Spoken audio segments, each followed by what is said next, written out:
Hello, podcast listeners. First up, thank you so much for listening to and supporting the podcast. We really, really appreciate it. We love doing it and we love getting the amazing comments in from all of you. Just a quick reminder that the Your Success book is out now on amazon.co.uk and amazon.com. It's currently available in both paperback and Kindle, and the audiobook will be coming out in 2019. Head to tiny.cc/yourbook to check it out. That's tiny.cc/yourbook to check it out. Now, on with the podcast. Welcome to Your Success Podcast.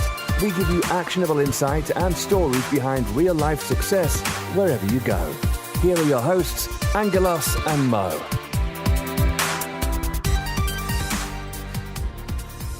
Welcome to Your Success Podcast. I'm Angelos. And I'm Mo. And today we're talking about theory versus implementation. Are you taking enough action? Yep. So Mo, a lot of us, we finish school, maybe we go to college, maybe go to university, maybe you don't, or we go straight into work. Does learning finish when you finish school?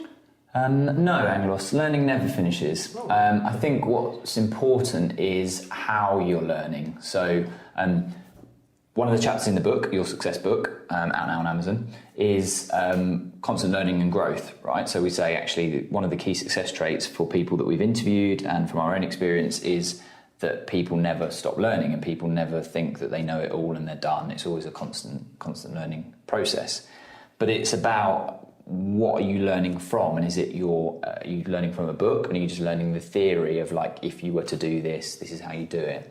Or are you learning from doing and actually getting the feedback from the doing? So what do you think the split is of learning from the book versus learning from doing? Do you think, That is such a good question. Well, where do you even begin? We have to start it's a chicken and egg, right? I think you have to start with the learning from the book. I would counter that and say, there's no right or wrong. Yeah. Because there's many examples of people who have studied and then done great things, but there's also loads of examples of people who've just gone out there, done it, and they've learned along the way. Yeah, agree. But there's pros and cons of both, right? So the pros to learning first is that you can avoid costly mistakes. You can learn from others, the wisdom, don't do this instead. Whereas you wouldn't have necessarily picked that up just by doing it in the short term. So you can shortcut lots of problems, right? But the advantages of doing it is just you've done it. You're going to learn fresh. It's going to be all new to you, and then you can start writing down. You can learn along the way. So there's pros and cons to both. Yeah, definitely. I think I would always go with like a little bit of learning, and then straight into taking action, and then learning from that, taking action until you're at a level where you sort of like leveled up and you're at the next stage, and then you do a little bit more theory, and then it's like you said, it's an iterative process. Absolutely. Yeah. And like yourself, I like to deep dive on the subject. I need to become a semi-expert on it, whatever it is that I decide to endeavour on. Then you start doing it.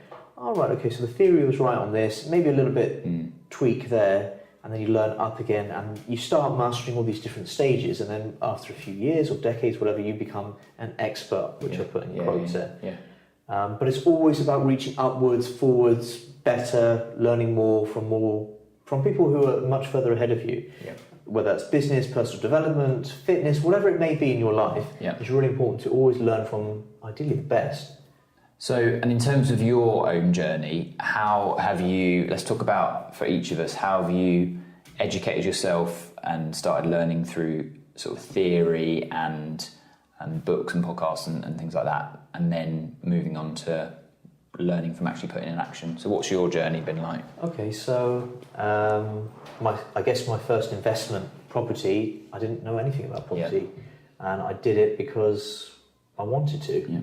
And you didn't learn any book. You didn't read any books, I wasn't interested in property really? at all. No podcasts interest. weren't around in the 80s.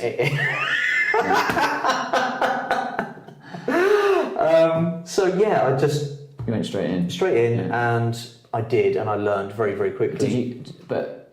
So you didn't have anything, family that was in the industry or anything like that? My extended family are, but my immediate family weren't. So you didn't have any kind of learning, there wasn't any learning? You make me sound like a simpleton, Mo, but I knew what a house was, obviously. But yeah, very quickly I had to learn certain people skills because I just recently graduated, so I changed from being a student to a landlord.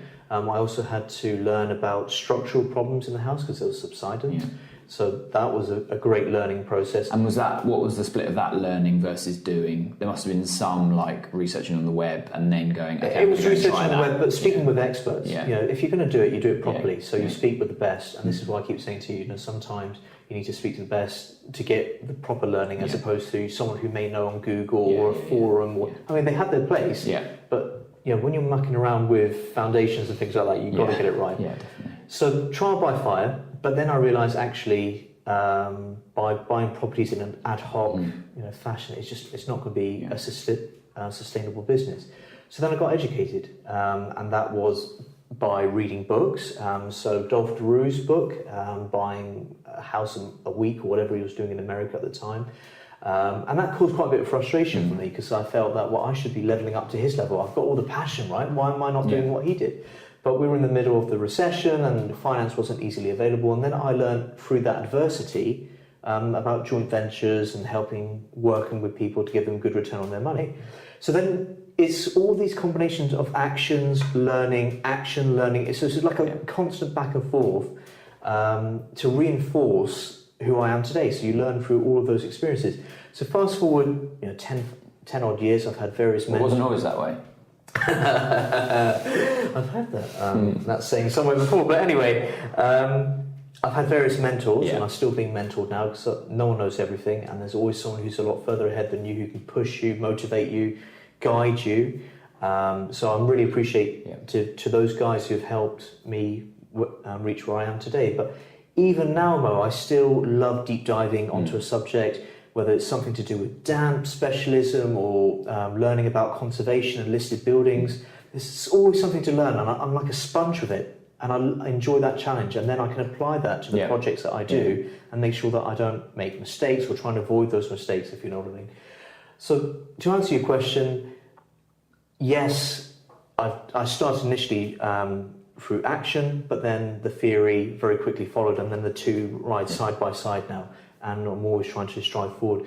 What about yourself? I mean, how do you find best to learn and then do it, or do then learn? What works for you? What's your experience? I suppose for me it was, so university was all learning, but even that, from a business point of view, I've always worked. So almost like learning how the world works and how business works and how even just a job works and things like that. I was doing all of that alongside the formal learning through university, but then the university stuff. Well, that's the other thing we haven't talked about, I suppose, is that the learning the theory can give you the tickets and give you get your foot in the door to the things that you need to do. So for me, so college meant I got enough UCAS points to go to university, which is all learning the theory, and then the university meant I could get onto a graduate scheme, which I wouldn't have been able to do if I didn't have a degree. So there's definite value in that bit, but university didn't teach me how to buy houses or run a team and raise finance and assess deals. So that was all the doing, or that's a hybrid of doing, like you said, doing and learning. But then I suppose 2014-15, just really heavy investment into personal development and also property specific education. So we spent tens of thousands of pounds on formal training, mentorships, courses, audiobooks, online programs, all of that. But again, that's a complete waste of money if you don't execute and you go and you don't go and try it. So you can read all the books and you can learn all the theory, but until you go and do it, you don't know how that applies in the real world.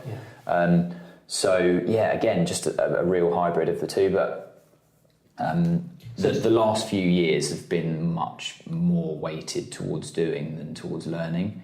It's all learning, because you still learn from doing. So it's been more weighted towards implementation rather than learning theory. So would you say that's because you have the experience in the background, you've built up the foundations now, you've built up those systems based on the learning that you've had, so that you can implement a lot easier, a lot quicker? Yeah, definitely. And also I know that we're now at another level, which then also requires a bit more learning theory and then going back to more implementation. It's not just now, okay, I'm done with books, I'm done with podcasts, I'm done with form. I know it all, right? Yeah, I know it all, because you never do. But I think it's maybe more so, like you said, around surrounding myself with experts and mentors that are ahead of me, and less about, okay, I'm going to read a book specifically on, letting agency regulation, because I'm going to employ someone that actually is an expert on that. Exactly. And I'm going to learn the bits I need to know that are my responsibility from them. Well, that's where the giving you actionable insight. Inswite. Inswite. So we need to change the tagline on the book, giving you actionable inswite. So that's what we're all about, giving you actionable. And I think we like to cut out the middleman. Yeah. Sometimes we like to be as efficient as possible. And one thing I'll say about you is that you're very efficient at what you do. Thanks, mate.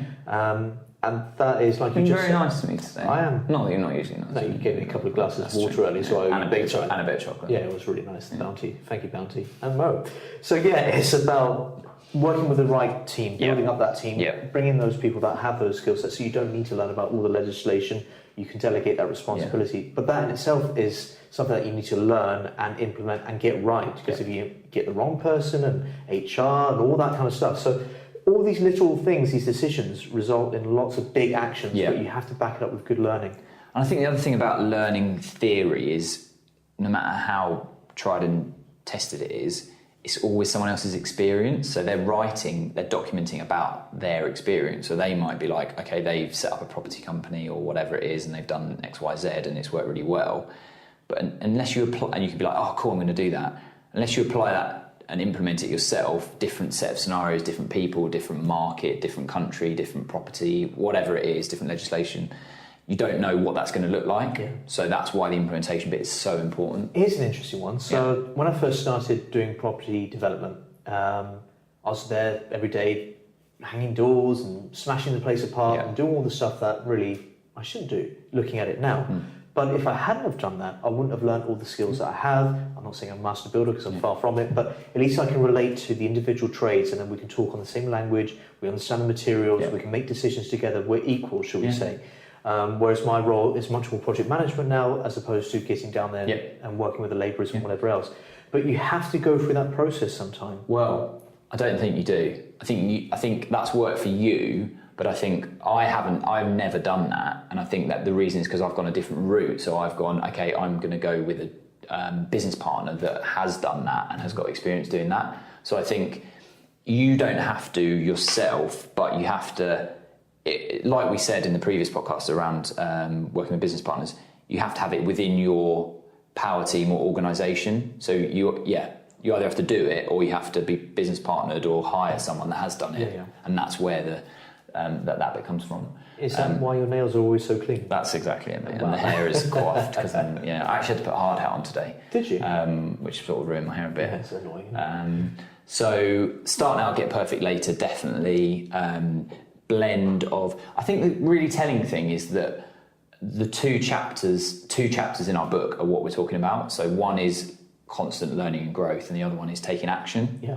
And actually, that shows that they're both as important to each other. They're absolutely. But you can't do one. You can't do one or the other. It has to be a blend. If you learn too much and you haven't learned too much, you make loads of mistakes. If you learn everything but do nothing, you might as well not know it at all. Exactly. Yeah. And I think if you had to do one, I would rather go down the action route implementation. Because if you could only do one, that would be the one to do. But the advice would be, even though we're not giving advice, would be to do a blend, right? Learn a bit, theory, implement. And vice versa, because it must be so frustrating for people who learn loads and loads and go on lots of courses or read lots of books or go on all the forums and learn everything they possibly can, but don't have it for whatever reason within them to take that action, whatever's their stumbling block. It must be so frustrating for them. And you do see it. You see it a lot of, we attend and also speak at a lot of property and investing events, and you run a few. So that's what's that called? Professional Investment Group. PIG.net. That's a really good one. But you see, not so much at that because that's more of a networking meeting, but actually at courses, specifically in seminars and workshops and mentorships, you do see the same people, and it's sad when you speak to them and they haven't taken any action and they've spent another $5,000 that year, another $10,000, and you just think you just need to take some action, stop learning, because I think it's safe and it's comfortable to that learn. You can be like, people can ask you how it's going. You're like, yeah, I'm doing But there's really always well. another level you can level up. The next program or whatever else, and you become an expert in X, Y, and Z. But you haven't even done A. Yeah. Do A first, then you move on to the next one. Definitely. Don't spend lots of money and time and frustration doing everything. Just do one thing first, get it right, and then move on to the next thing. Do you know what I would say in summary?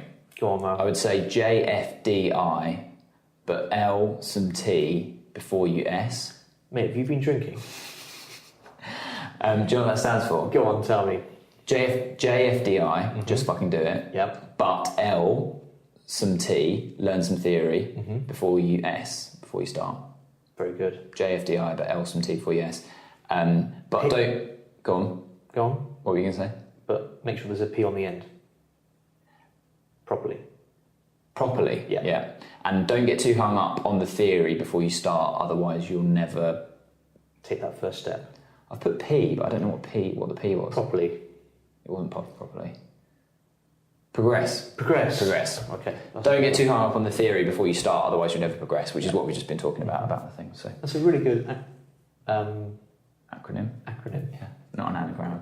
No, definitely. Well, it could be an anagram. You've got everything in there. But I think JFDI is a good one. Yeah. I like that one. But you do have to blend it with the learning some theory. So we'd love to know your thoughts at home.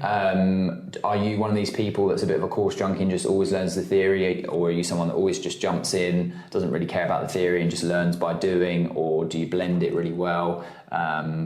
Which way do you learn? Which way do you learn best? Yeah, and how do you learn it? Yeah. You know, is it repetition? Is it just doing? Is it working with others? What works best for you? Please share it. We'd love to know. And how can people share it with us? Well, they can go to hello@yoursuccesspodcast.com, email us. They can get in contact on Facebook, a great community on there, Instagram, Twitter, LinkedIn. I think we're pretty much everywhere. So yeah, please get in contact. We do love hearing your comments and feedback and ideas. So yeah, thank you very much for listening today. We hope you've enjoyed it. I've been Angelos. And I've been Mo. And we'll see you again on the next exciting episode of Your Success Podcast. You have been listening to Your Success Podcast. Click subscribe for more incredible content. More details can be found at www.yoursuccesspodcast.com.